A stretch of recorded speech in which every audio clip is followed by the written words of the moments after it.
Skating செய்தபடி ஊர்வலமாக வந்து மணமகளை தேசிய ஸ்கேட்டிங் வீரர் கைப்பிடித்த வினோத திருமணம் போபாலில் நடந்தது. தேசிய ஸ்கேட்டிங் வீரர் சாஜித் கானின் திருமணம் மத்திய பிரதேச மாநிலம் போபாலில் நடந்தது.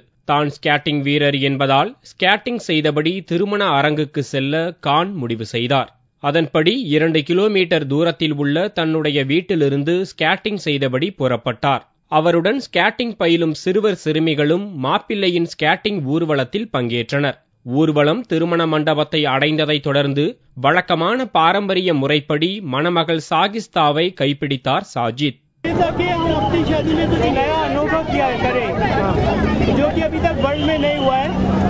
कुछ नया करने के लिए हमने इसको किया है, साथ में इस गेम को प्रमोट करने के लिए किया है और साथ में जो अदर गेम्स को फैसिलिटी दी जाती है वो स्केटिंग को भी मिलनी चाहिए।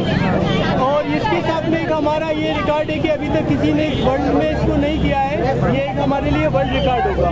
போபாலில் உள்ள ஒரு பள்ளியில் விளையாட்டு ஆசிரியையாக வேலை பார்க்கும் மணமகள் சாகிஸ்தா இந்த புதுமையை செய்ய வருங்கால கணவனுடன் சேர்ந்து திட்டமிட்டதாக வெட்கத்துடன் கூறினார்.